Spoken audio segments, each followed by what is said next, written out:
Koso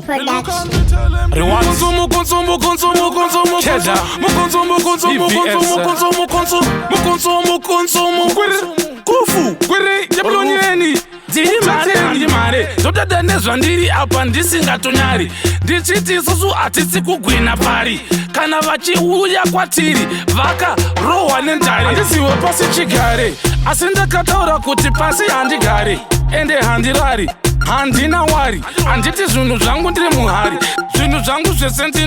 ndozvisira muna Mwari ndinotsvaga Mwari kwete kutsvaga ushamwari noti ndozviziva kuti hazvisi necessary but ndati ndonzi richinari ndine skiri yangu ndiri dega ndiri richinari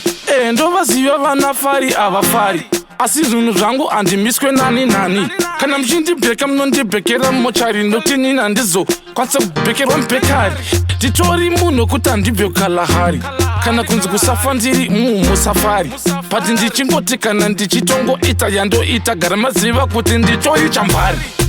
ndochuna chakafuta chidhafu chakaita kuita kunge ChiYokozuna kuti kuno hakuna andena otadza kutyorwa tamuna ndochuna kuchapuna hakuna anodena otadza kutyorwa tamuna ChiYokozuna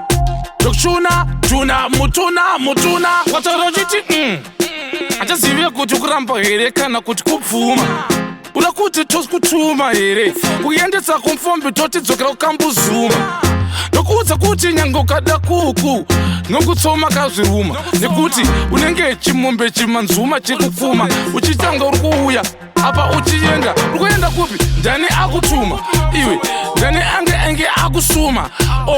sei wakatemba chichuma chiri muchida kuda kuti tsoma pfuma manje rako ziguma arimbofera akaguma saka ndakuona nekamera ndakuzuma kuti unenge mwana waJacob Zuma venge vasingakurove nyama vekuguma manje isusu tinosvika chikudhuma chidhafu chakaita kuita kunge ChiYokozuna kuti kuno hakuna andena otadza kutyorwa tamuna ndochuna kuchapuna hakuna anodena otadza kutyorwa tamuna ChiYokozuna ndokuchuna tuna mutuna saka ndiri zama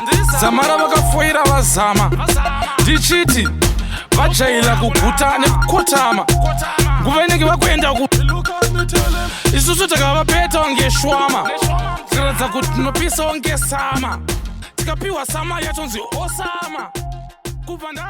ndavadzosera kwakutama.